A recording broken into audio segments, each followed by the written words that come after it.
Hey, how are you doing? In today's video, I want to talk to you about why God allows you to lose everything. I've been sitting across from people for over 30 years now, and I see the same look in their eyes, over and over again. A man walks in. His shoulders are collapsed, his hands are shaking, and he says the words that break my heart every single time. I've lost it all. The business failed. The marriage fell apart. The savings are gone. The house is being sold. And he looks at me and asks, "Why would God let this happen? Am I being punished? Did I do something wrong?" His voice cracks when he says it. And in that moment, I see something most people miss. I see a man who still believes he was supposed to keep everything, forever. I see a man who built his entire life on something that was never meant to be permanent. And now that it's crumbling, he thinks God has abandoned him. But God didn't abandon him. God actually showed up. That's what we're talking about today. If you're in that place right now, if everything feels like it's slipping through your fingers, if you're wondering whether God forgot about you, hit that subscribe button, because we need to walk through this together. And I promise you, you're not alone in this. In the next few minutes, you're going to discover something that changes everything about how you see loss. You're going to understand why God sometimes allows us to lose the very things we thought we couldn't live without. You're going to see the blueprint of what happens when a man loses control completely. And you're going to get the exact first steps to rebuild your life on something that actually lasts. Because here's the thing most people don't understand. When you finally grasp why God allows loss, you stop fighting it. You stop resisting. And that's when the real transformation begins. But to understand how this all started, I need to take you back to a moment in your life. Maybe it was 5 years ago. Maybe it was last week. But you remember it. And on that day, everything seemed perfectly normal. You woke up. The sun was coming through the window. You kissed your wife.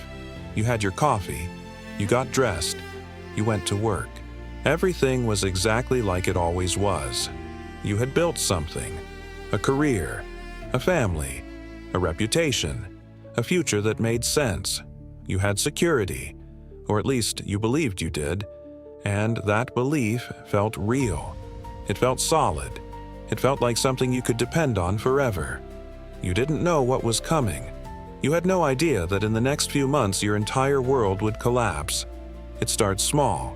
A conversation with your boss. A text message. An email you weren't expecting. You shake it off. You tell yourself it's nothing. You've handled tough situations before. You'll handle this one too. But then another phone call comes. And another problem appears. And one morning, you wake up at 3 in the morning. Your heart is racing. Your mind is spinning. You're trying to solve something you suddenly realize you have no control over. None. Zero. That's when it hits you. Not the loss yet. Just the realization that loss is coming, and you can't stop it.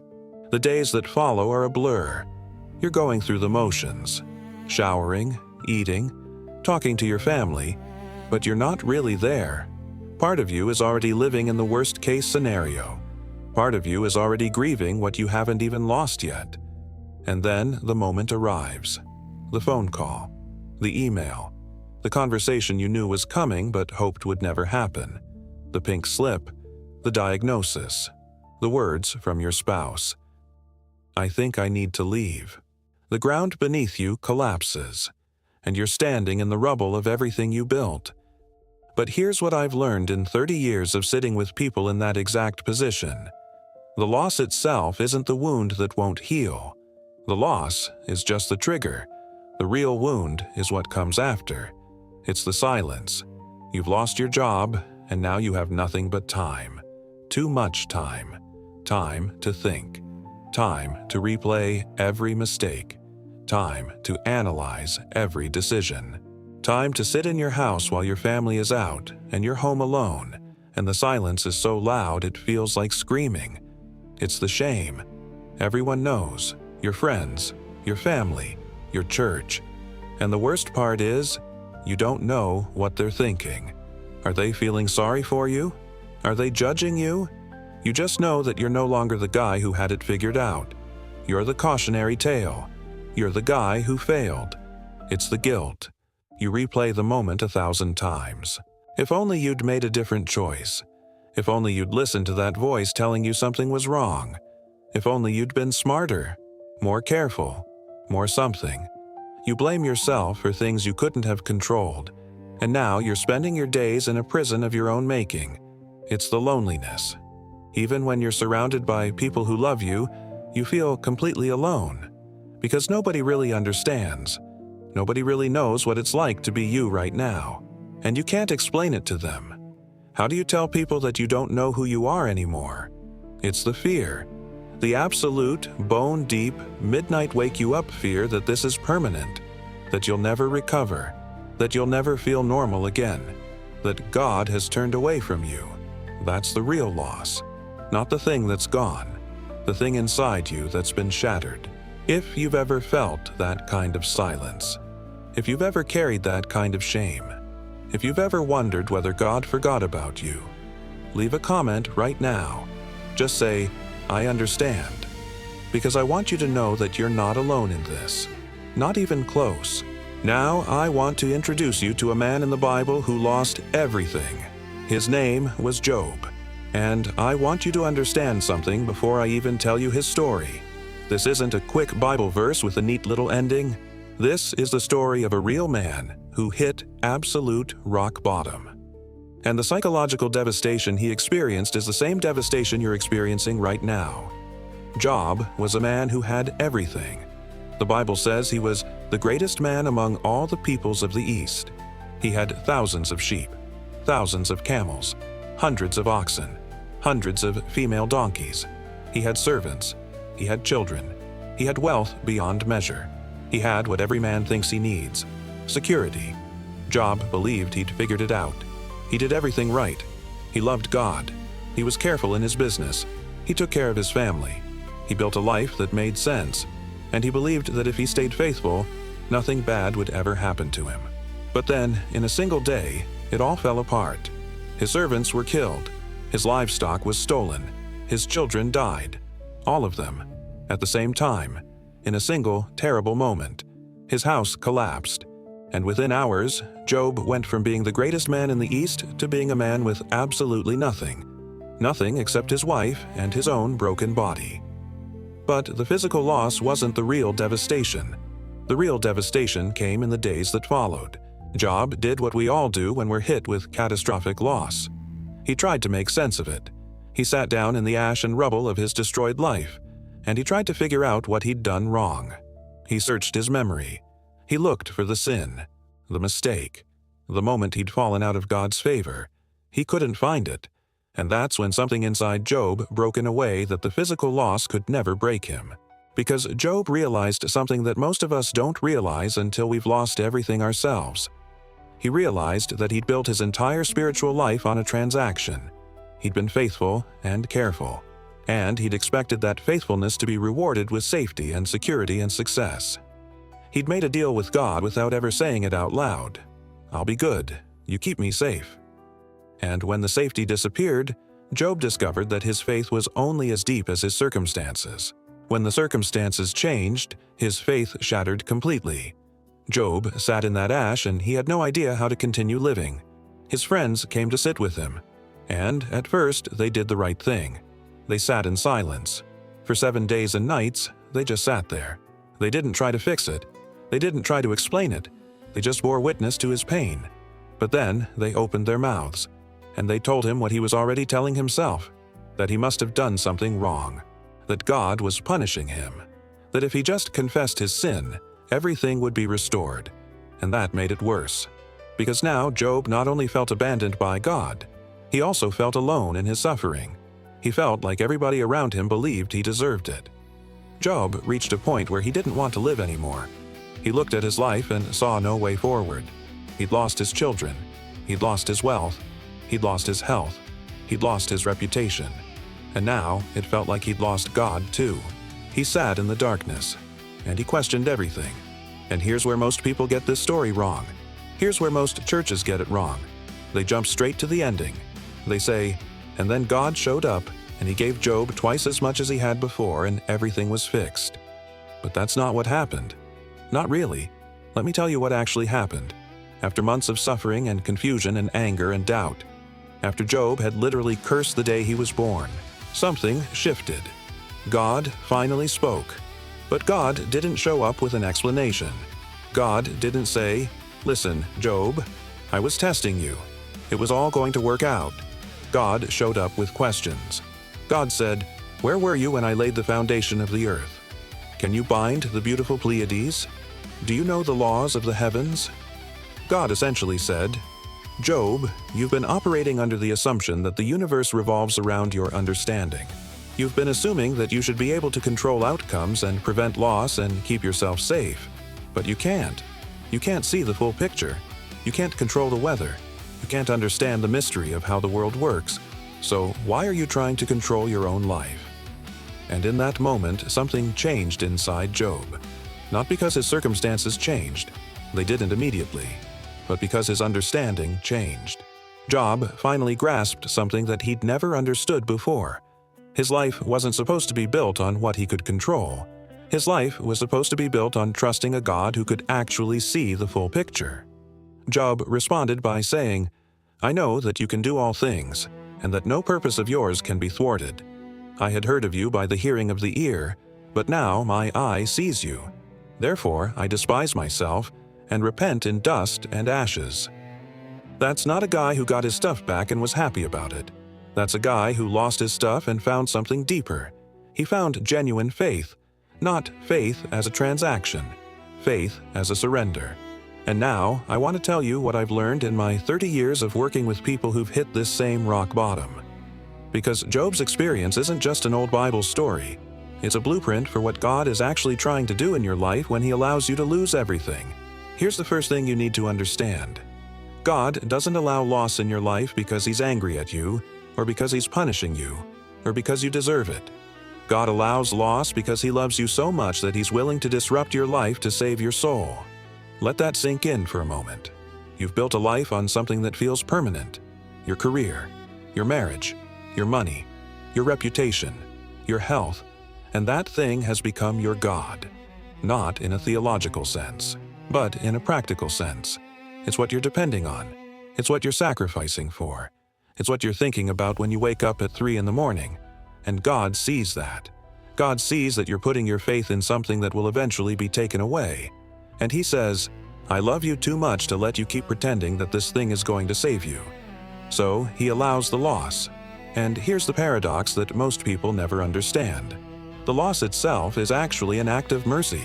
I know that sounds insane. I know that right now, sitting in the rubble of what you've lost, you don't feel like you're being shown mercy. You feel like you're being punished. But let me tell you what could have happened if God hadn't allowed the loss. You could have spent the next 20 years getting more successful. You could have become more and more dependent on that success. You could have built your entire identity around it. You could have gone to your grave believing that your security came from your bank account, or your career, or your marriage. You could have spent your whole life serving a God that was never going to save you. And then one day, you would have died. And you would have woken up on the other side of eternity completely unprepared. You would have met the real God without ever having built a genuine relationship with Him. You would have discovered, too late, that all the things you'd built your life on were temporary. And you would have had an eternity to regret it. But God loved you too much to let that happen. So He allowed the loss. While you're still here, while you can still rebuild, while you can still discover what it actually means to have faith.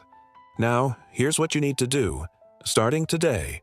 And I want you to listen carefully because this isn't complicated, but it is hard, and it requires more honesty than most people are willing to give. You need to stop trying to get it back. I know, that sounds impossible. That sounds like I'm asking you to give up. But I'm not. I'm asking you to give up the idea that your life is supposed to go back to normal. Because it's not. And the sooner you accept that, the sooner you can actually start healing. Right now, you're probably spending most of your energy trying to figure out how to restore what you lost. If it was a job, you're looking for a new one. If it was a marriage, you're wondering if there's any way to save it. If it was money, you're trying to figure out how to earn it back. And there's nothing wrong with taking practical steps. But the problem is that you're taking those steps for the wrong reason.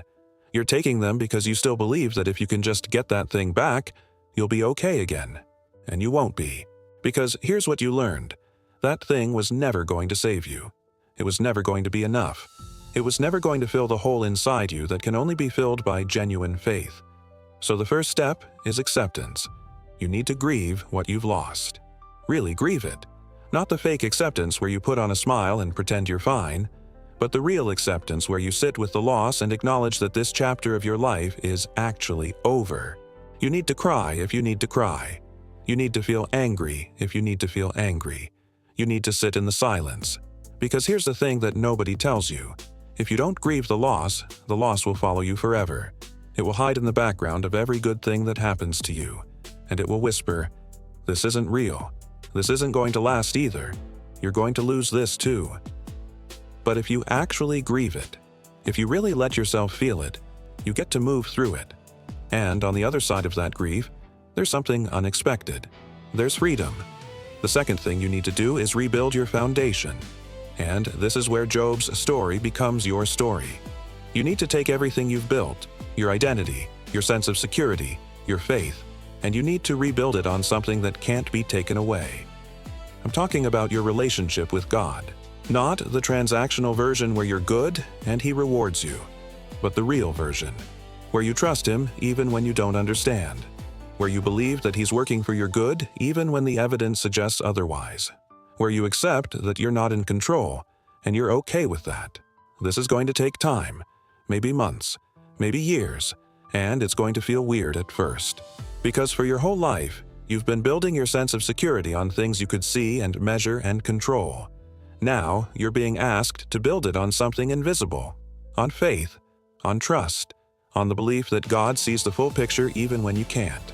But here's what I've seen happen in the lives of the people I've worked with. And here's what happened in Job's life.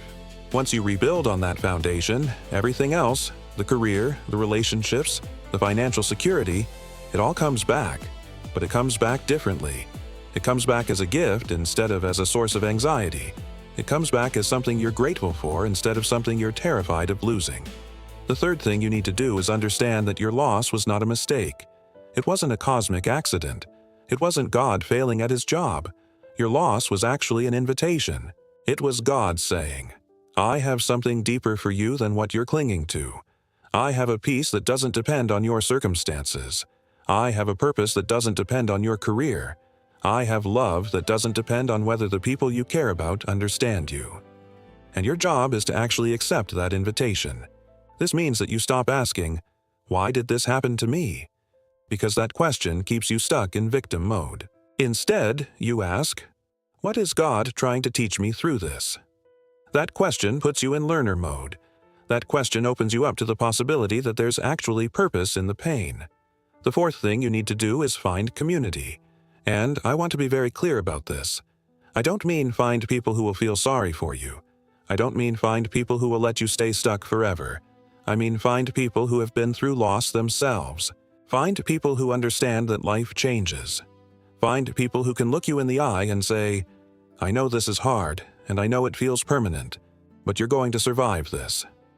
My wife and I have 7 adult children. And over the years, we've watched each of them go through their own losses. Some of them struggled with failed relationships. Some of them struggled with financial setbacks. Some of them struggled with health crises that made them reevaluate everything about their lives. And you know what happened? Every single one of them came out stronger on the other side. Not because we fixed it for them, but because they had people around them who'd been through it too. That's what you need. You need people who are further down the road than you are. People who can remind you that recovery is possible. People who can sit with you in the silence and not try to fix it.